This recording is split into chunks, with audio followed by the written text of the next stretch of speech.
அண்மைச் செய்தி. கச்சிராயபாலம் அருகே மாதவச்சேரியைச் சேர்ந்த ஜெயமுருகன் 4 நாட்களுக்கு முன்பு உயிரிழந்திருக்கக்கூடிய நிலையில் ஜெயமுருகன் கள்ளச்சாராயம் குடித்து இறந்ததாக அவரது மனைவி விஜயலட்சுமி போலீசில் புகார் அளித்திருக்கிறார். இவரது புகாரை அடுத்து ஜெயமுருகனின் உடலை தோண்டி எடுத்து பிரேத பரிசோதனை செய்ய சுகாதாரத்துறையினர் மற்றும் போலீசார் முடிவு செய்திருக்கின்றனர்.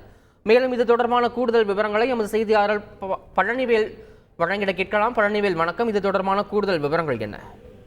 வணக்கம் சார். அதாவது கள்ளக்குறிச்சி மாவட்டம் கருணாபுரத்துல விஷசாராயம் அருந்தி சுமார் ஒரு 55 பேர் உயிரிழந்துள்ளனர்.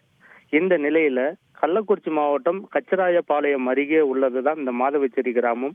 இந்த மாதவச்சேரி கிராமத்துல ராமர் என்பவர் கள்ளச்சாராயம் விற்றதாகவும் அவரிடம் சுமார் ஒரு 10 பேர் அளவுக்கு கள்ளச்சாராயம் வாங்கி குடித்ததாகவும் கூறப்படுகிறது. இந்த நிலையில மாதவச்சேரி கிராமத்தை சேர்ந்த சுமார் ஒரு 4 பேர் இதுவரை உயிரிழந்த நிலையில் அதில் முதலில் இறந்தவர் இந்த ஜெயக்குமார் என்று கூறப்படுகிறது.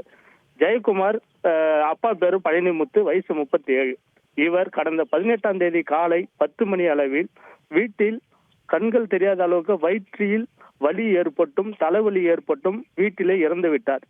இதை எடுத்து இவர்கள் 19ஆம் தேதி அன்று அவருடைய மனைவி விஜயா மற்றும் அவருடைய உறவினர்கள் எல்லாம் அருகில் உள்ள சுடுகாட்டில் போய் அடக்கம் செய்து விட்டார்கள். இந்த நிலையில் எனது கணவர் கள்ளச்சாராயம் குடித்துதான் இறந்தார் என்று கூறி இவர்கள் கச்சிராயபாளையம் காவல் நிலையத்தில் புகார் கொடுத்தனர்.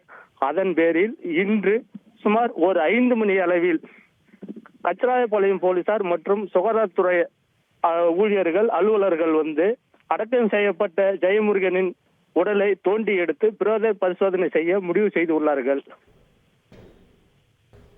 தகவல்களுக்கு நன்றி பழனிவேல். செய்திகளை உடனுக்குடன் தெரிந்து கொள்ள உடனே சப்ஸ்கிரைப் பண்ணுங்க.